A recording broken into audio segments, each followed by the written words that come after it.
avons survécu tout à l'heure une assemblée générale. Donc maintenant, on va passer à la prédication, au partage de la parole de Dieu.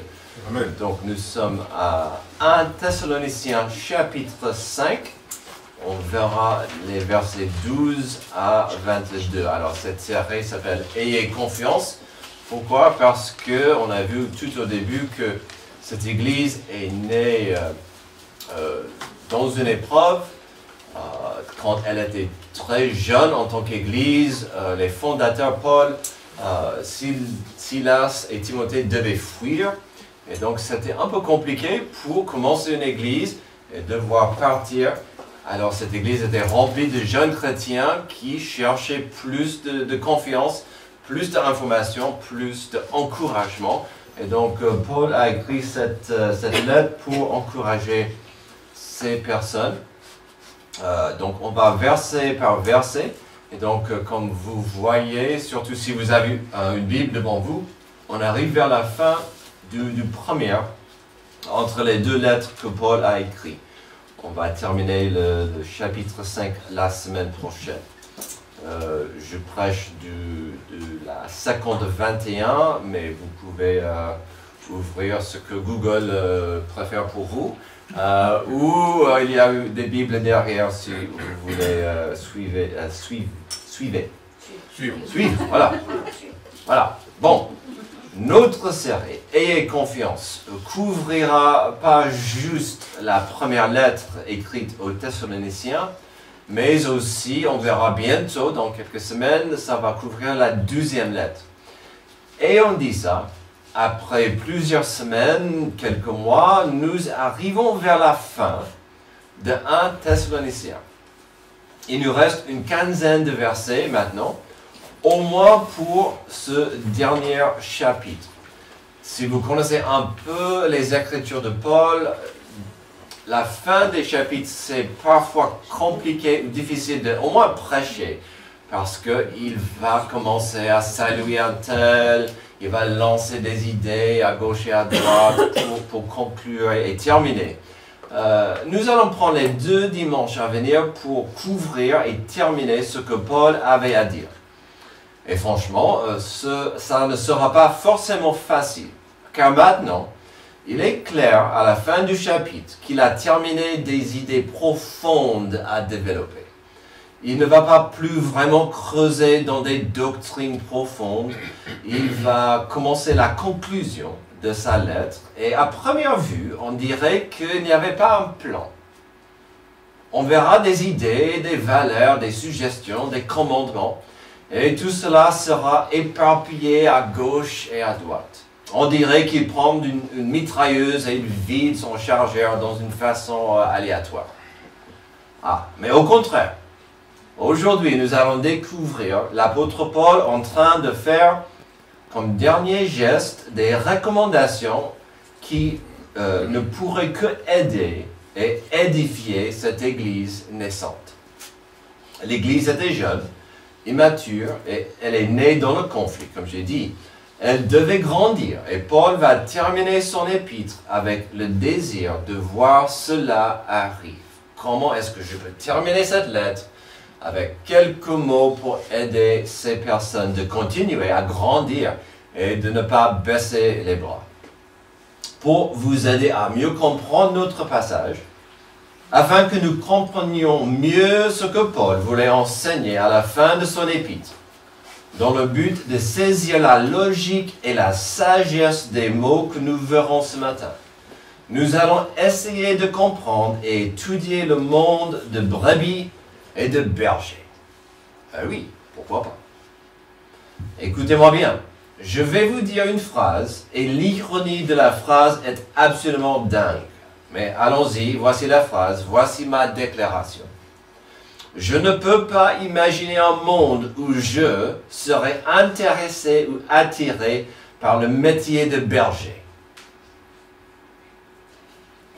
C'est un monde à part. Commençons le pourquoi de cette déclaration avec des moutons.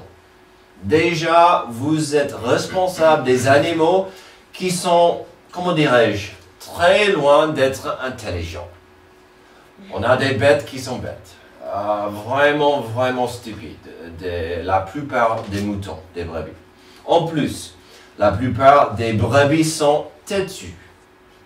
Il y a quelques vidéos sur le web des brebis qui frappent le berger avec la tête pour rien, parce qu'ils le peuvent.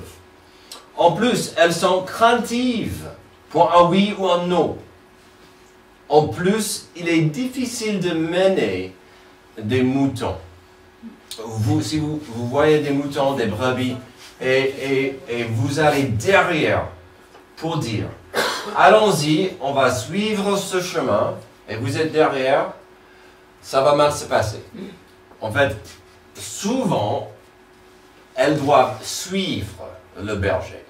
Mais vous ne pouvez pas être derrière en disant, c'est logique de passer par ce chemin, ça ne va pas fonctionner. Des brebis sont difficiles à mener.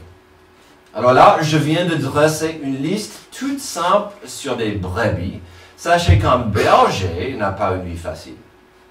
Il est souvent dehors, dans la nature, malgré le temps qu'il fait. Qu'il fasse beau, qu'il fasse pas beau, qu'il fasse froid, qu'il pleuve, ils doivent être en dehors dans la nature. Aussi, ils doivent souvent bouger et se déplacer loin pour chercher des endroits convenables pour fournir des besoins de son troupeau. Donc, il doit être prêt à marcher et marcher et marcher.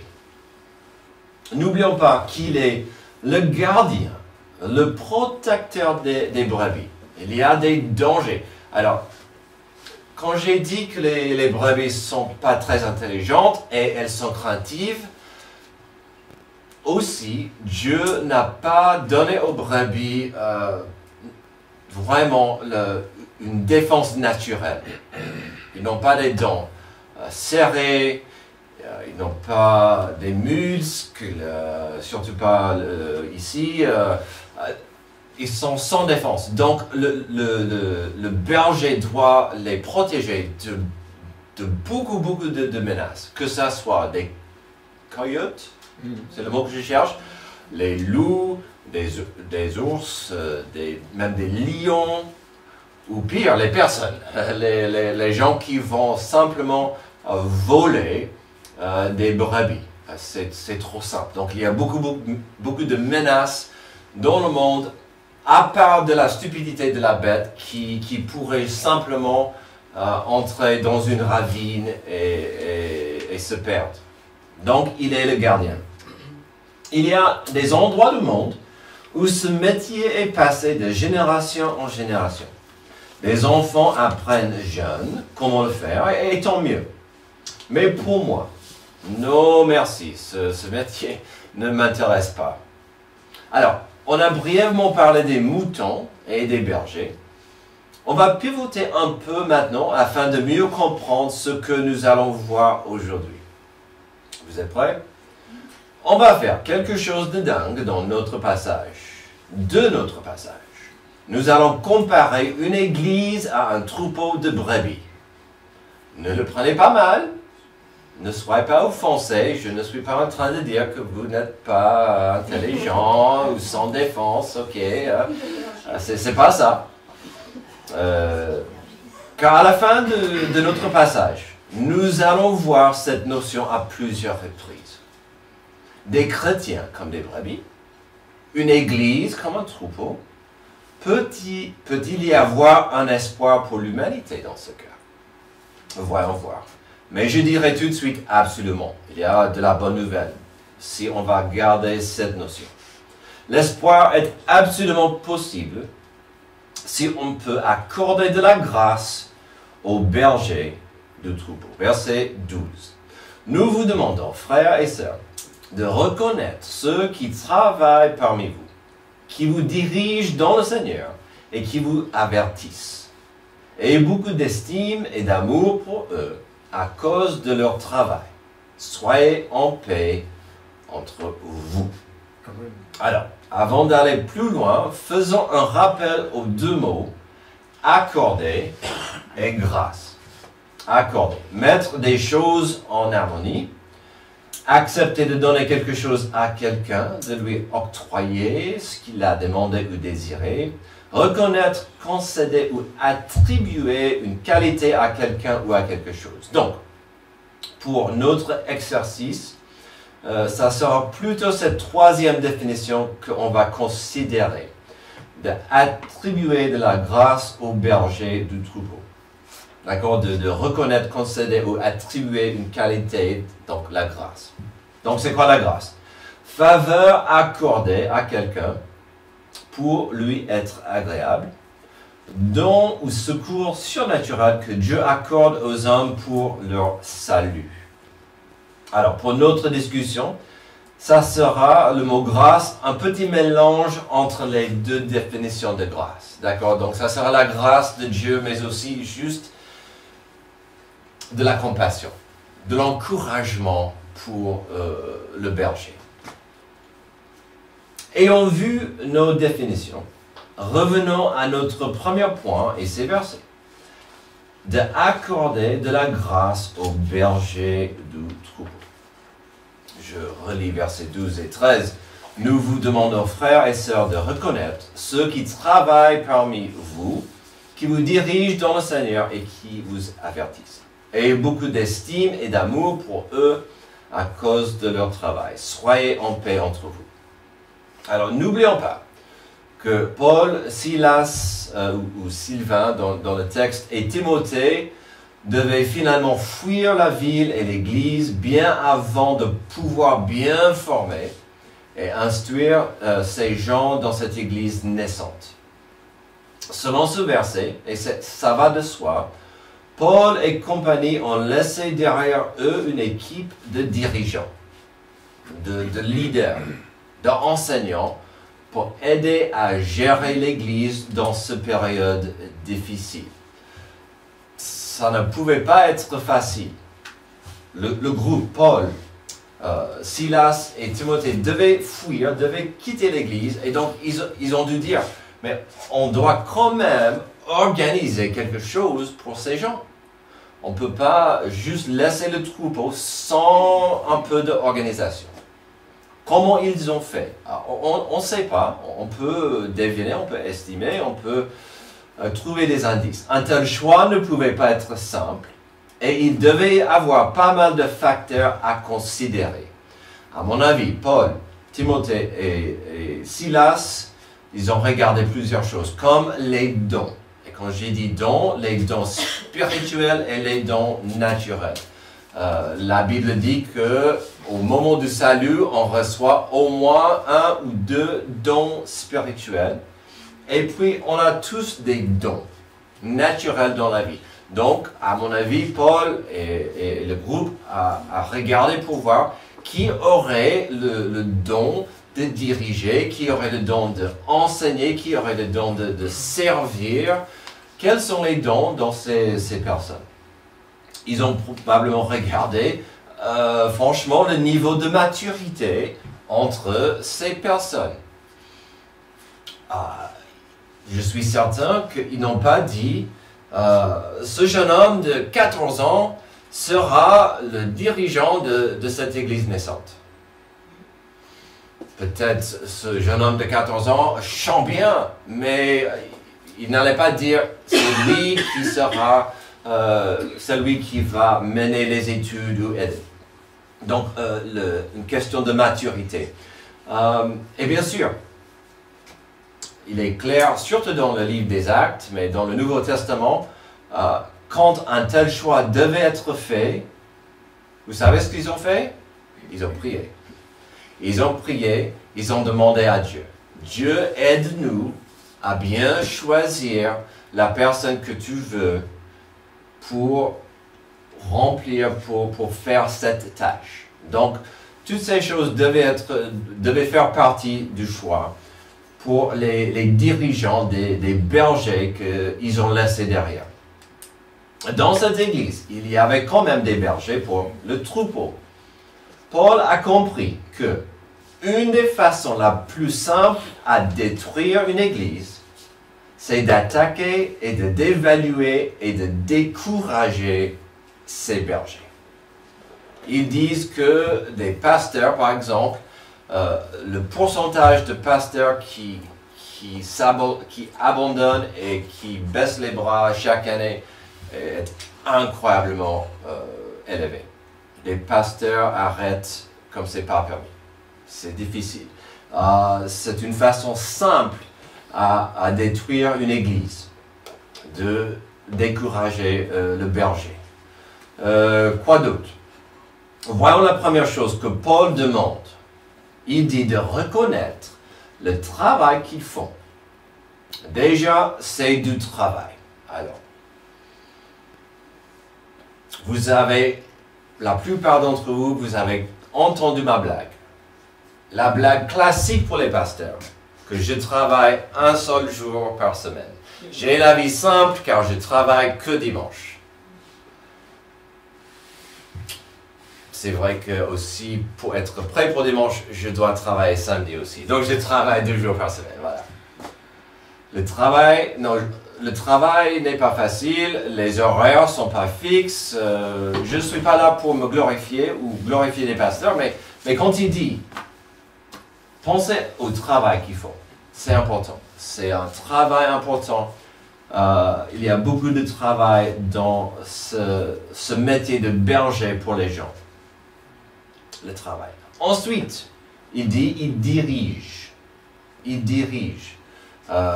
Reconnaître ceux qui travaillent parmi vous, qui vous dirigent. Mais il n'a pas dit, mais pas n'importe comment. Il n'a pas dit, ils vous dirigent selon leur volonté. Ils vous dirigent selon leur humeur. Ils vous dirigent selon leur intelligence. Que dit-il? Il vous dirige selon le Seigneur. Il vous dirige selon la volonté de Dieu. Et donc c'est important. Il vous dirige dans le Seigneur. Et ensuite, finalement, dans tout ça, il y a cette notion d'avertissement. Pourquoi il a dit, il travaille, il vous dirige selon le Seigneur, il vous avertisse. Parce qu'à la fin de la journée, le travail d'une église est spirituel. Et donc, il devait avertir les gens des dangers spirituels, des dangers, des problèmes, des complications. Il y a beaucoup d'avertissements qui viennent d'un berger spirituel. Il va avertir, attention, faites attention. Je vous encourage de faire ceci, je vous encourage de ne pas faire cela.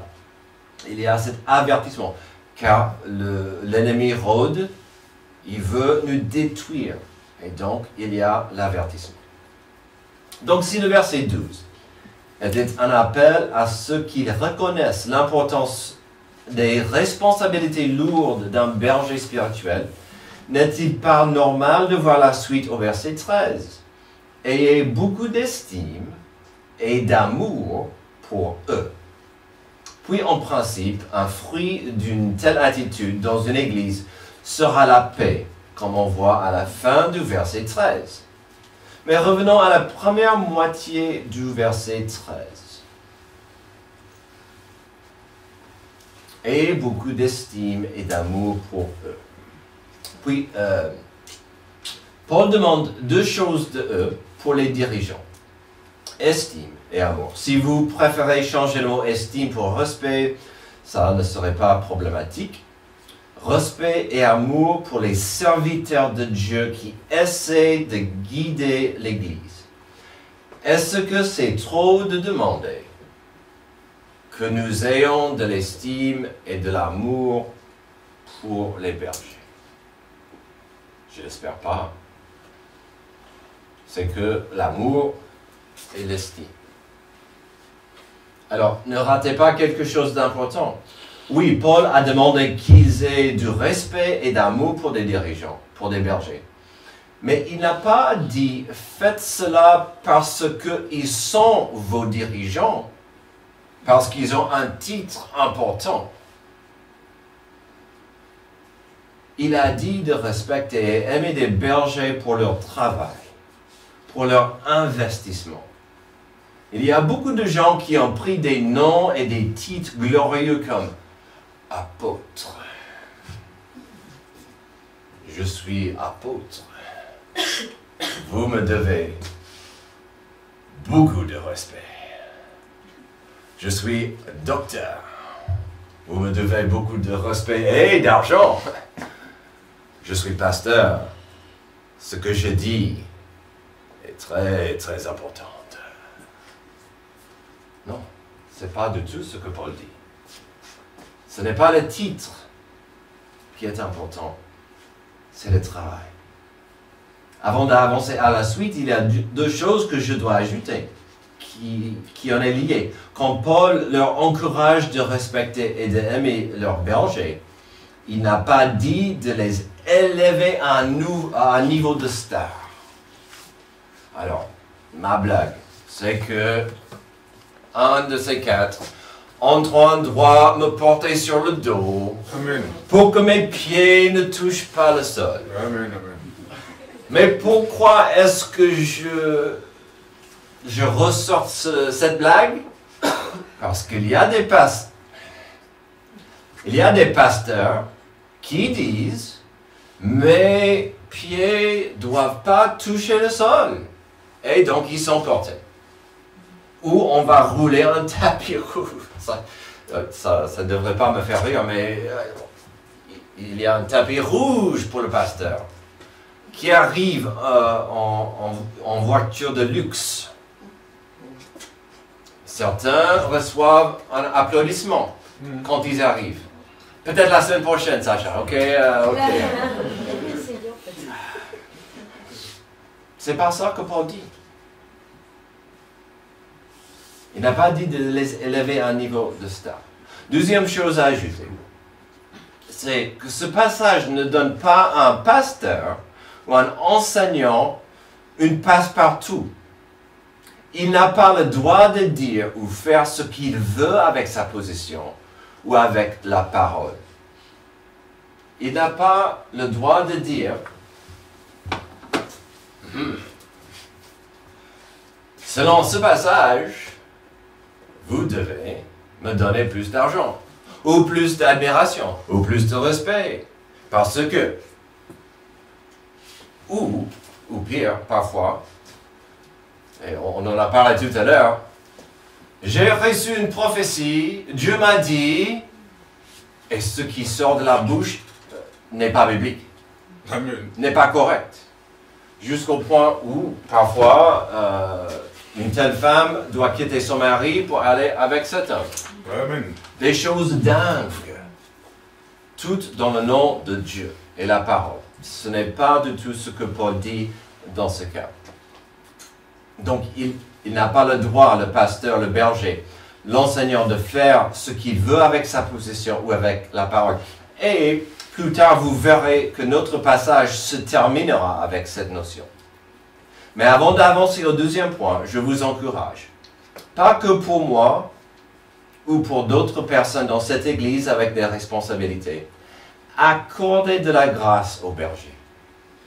Accordez de la grâce à Antoine le matin, quand il enseigne. Accordez de la grâce à Xavier quand il enseigne. Ou si c'est moi, à Sean ou à Amy à l'étage avec les enfants.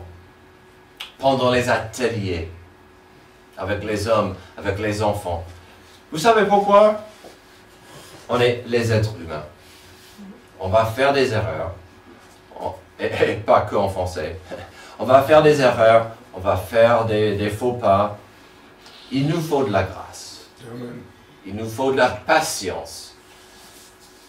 Je suis loin d'être parfait. J'en suis conscient. Accorder de la patience aux bergers, aux serviteurs. Peut-il y avoir un espoir pour l'humanité dans ce cas? Alors, accorder de la grâce aux bergers. Ensuite, l'espoir est absolument possible si on peut accorder de la grâce aux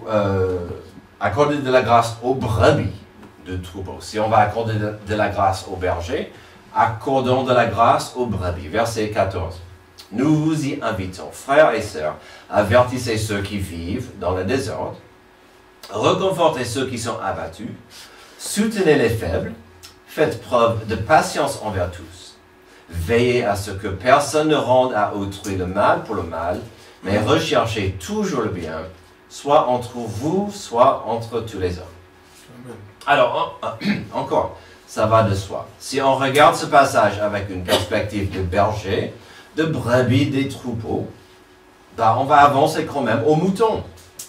Comme j'ai dit tout à l'heure, il y a des moments, des parties de ce passage à la fin de notre épître où ça semble que Paul choisit des thèmes et des idées au hasard. Mais regardez bien. Après son appel à respecter et aimer les bergers, il va piloter vers quelques complications possibles, quelques vagues éventuelles, quelques problèmes concevables qui pourraient frapper des brebis. Donc il a commencé avec le désordre. Ce mot avait à sa base des racines dans l'armée. C'est comme un soldat qui avait du mal à respecter ou suivre la discipline et l'organisation autour de lui. Un électron libre qui faisait n'importe quoi. Il y a plusieurs problèmes avec un soldat qui a du mal à suivre la discipline. Déjà, il va se mettre sa vie en danger, Pire, il pourrait mettre la vie de ses collègues en danger. Et s'il n'y a pas de discipline, tout va tomber en ruine. Et donc, ça c'est l'idée. Aider cette personne qui a du mal avec la discipline dans sa vie. Après l'avertissement, il va passer à l'encouragement. Ça sera de l'encouragement pour deux choses assez similaires. D'abord pour ceux qui sont abattus. Là, c'est le découragement profond. C'est intéressant que Paul n'ait pas développé le pourquoi du problème. Il n'a pas expliqué pourquoi une personne pourrait être abattue, profondément découragée. Mais peut-être c'est parce que ce problème pourrait être vaste. Vous connaissez, si ce n'est pas vous-même, ce problème du découragement profond. Ça pourrait être des problèmes au boulot, des problèmes financiers, des problèmes émotionnels, des problèmes entre voisins. Ça pourrait être plein de choses. Mais c'est le découragement très très difficile.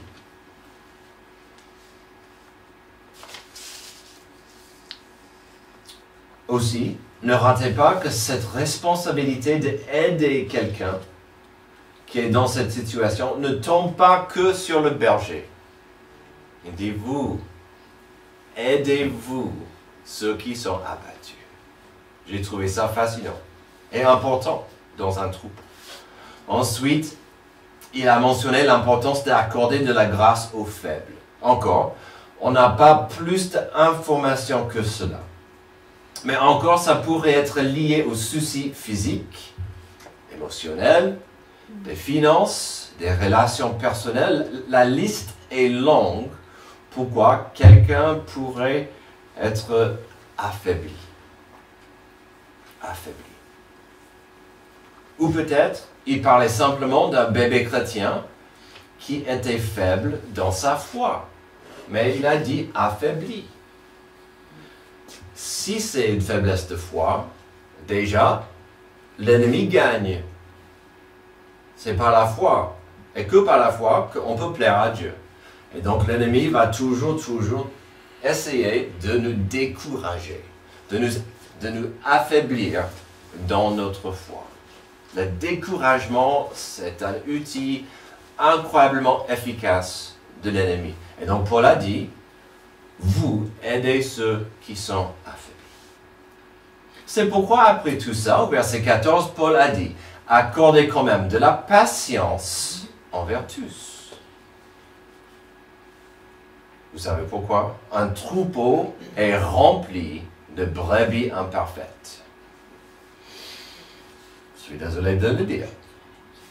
Mais dans le plan et la sagesse de Dieu, il n'y a pas de raison qu'une Église ne peut pas vivre ensemble, en paix, comme une famille bénite par sa grâce.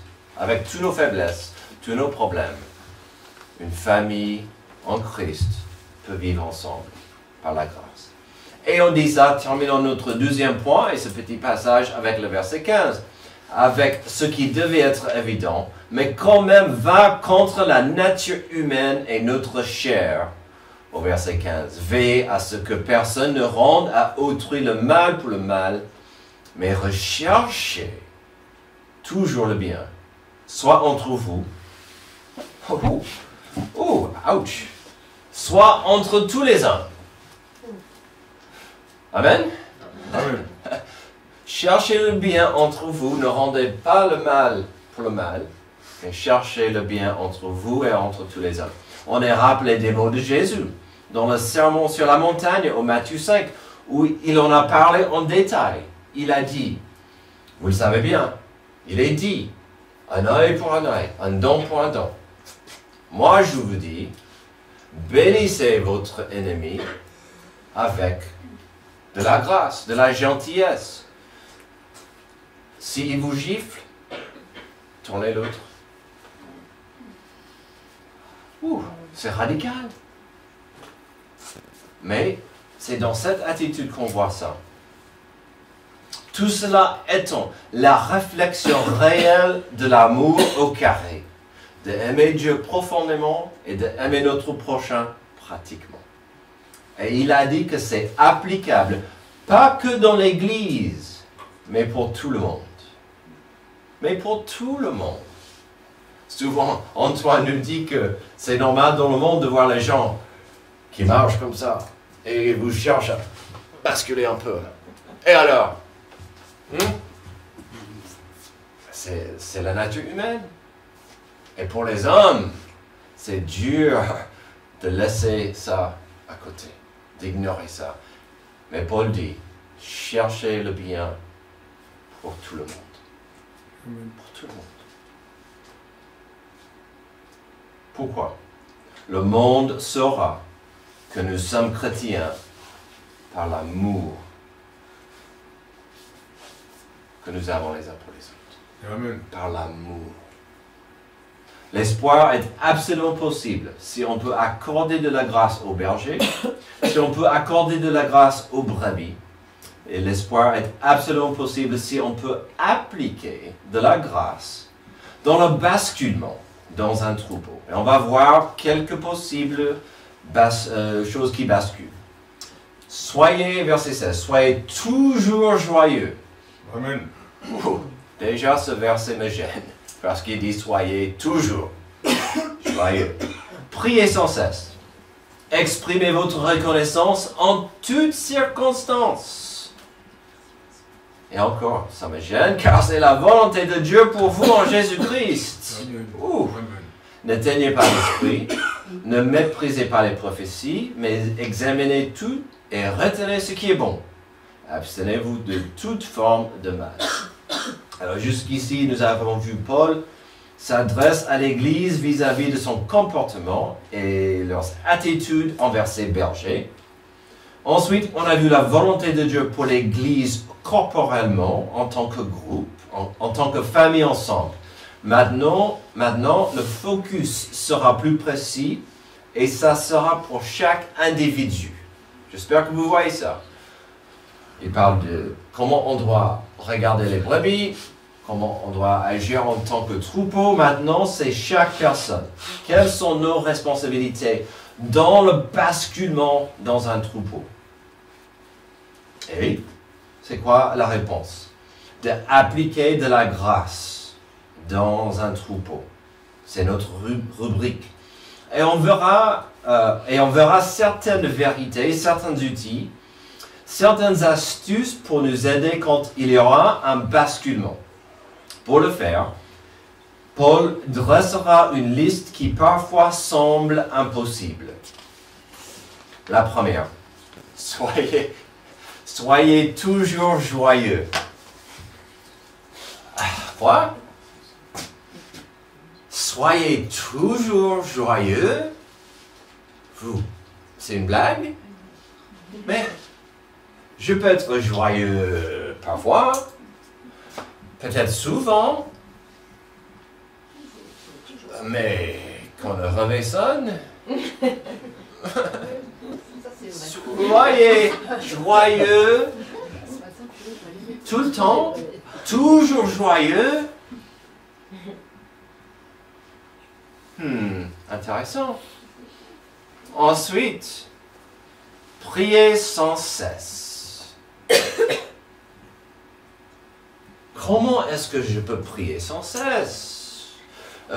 Surtout quand je suis dans une réunion où nos jeunes étudiants en classe, peut-être c'est là quand ils vont prier.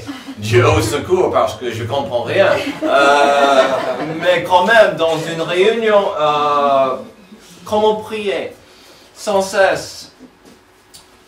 Quand je conduis avec ma fille, je prie sans cesse. Non, je rigole, elle conduit très bien.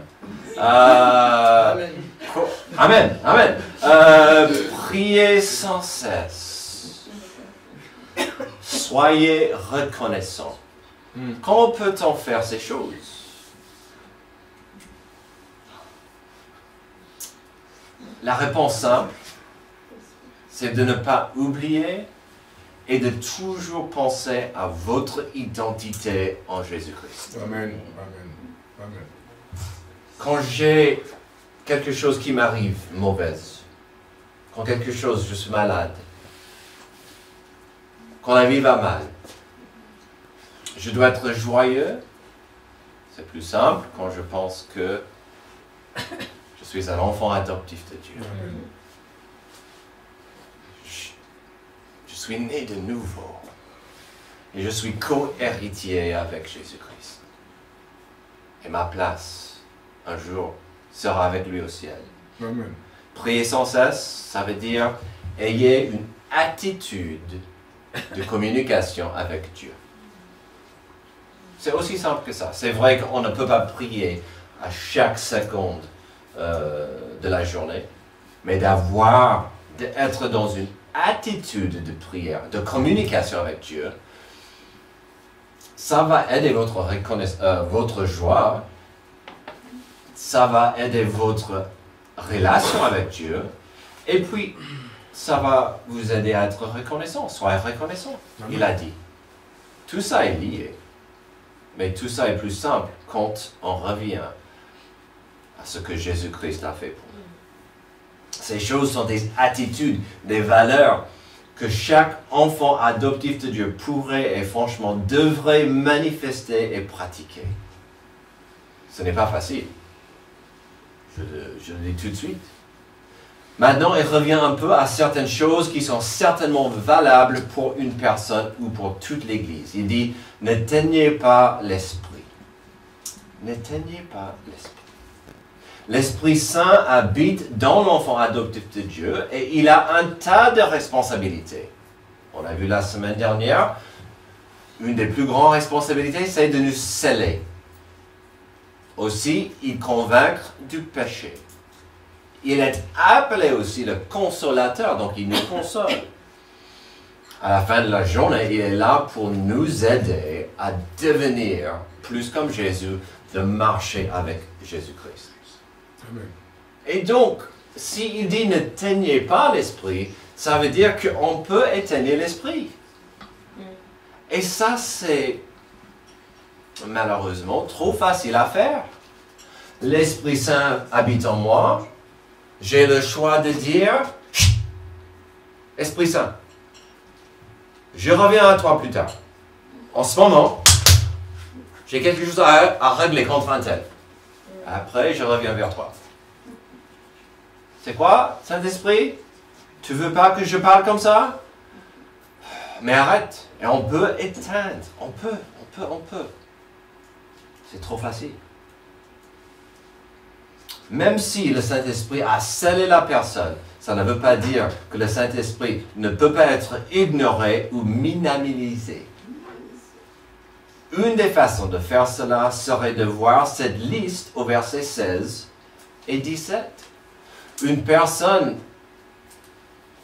qui écoute et qui apprécie le Saint-Esprit, en principe, sera joyeux, reconnaissant et dans la prière.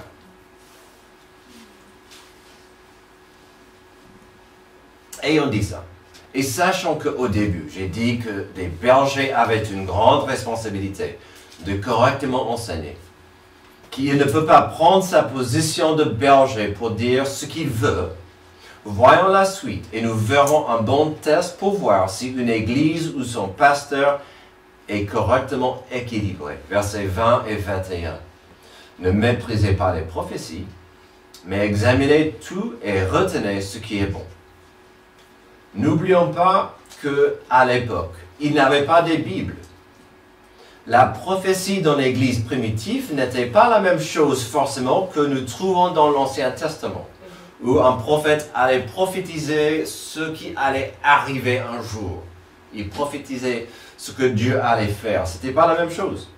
La prophétie à l'époque, c'était pour des églises où elles recevaient des messages de Dieu à travers l'Esprit Saint par la bouche du berger. Et donc, sans une Bible, chaque église recevait parfois ce qu'on appelle une prophétie, un message de Dieu pour l'église, pour le jour, pour la semaine. Et c'était ça la prophétie.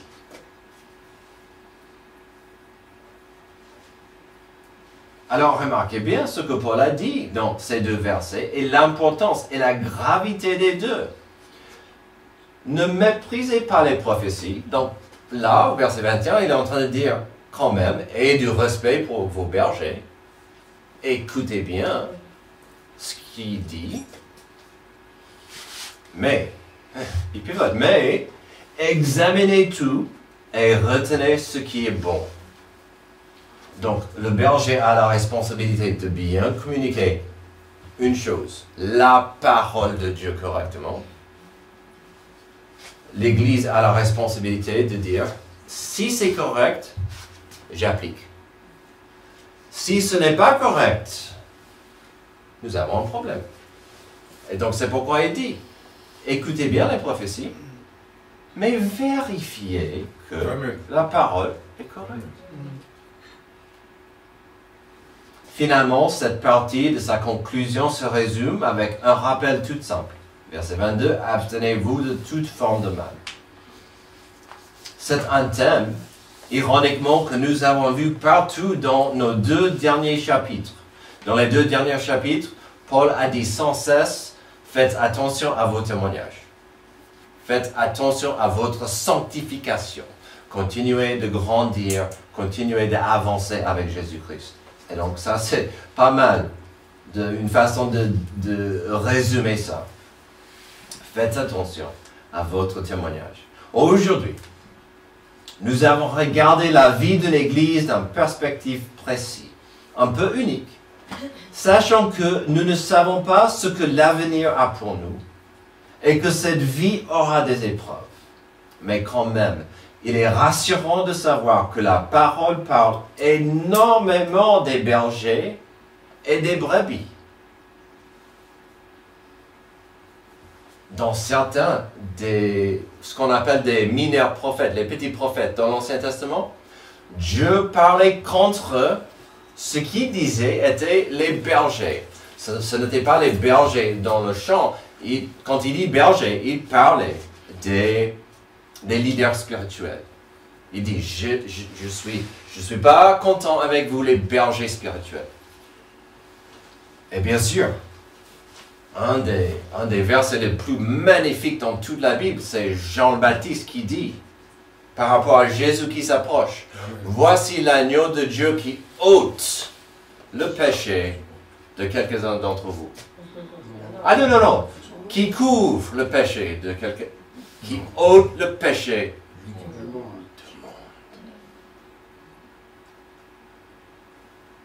Ah, l'agneau pascal. Ah, la Bible est remplie de l'importance. Et puis, bien sûr, il y a Jésus, qui est la porte pour le troupeau, la seule porte, et il est le bon berger. Amen. La Bible en est remplie d'images qui nous encouragent de penser à ces idées. À la fin de la journée, il y a deux choses à ne jamais oublier. Jésus-Christ, c'est l'agneau de Dieu qui ôte le péché du monde.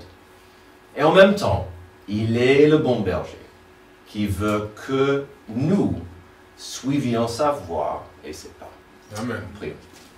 Merci Dieu pour ce passage qui nous rappelle l'importance de suivre ta parole, de marcher avec toi et de vivre les vies dignes de ta parole. Guide-nous à le faire aujourd'hui et demain. C'est dans le nom de Jésus que je prie. Amen. Amen. Je vous invite à vous lever et chanter.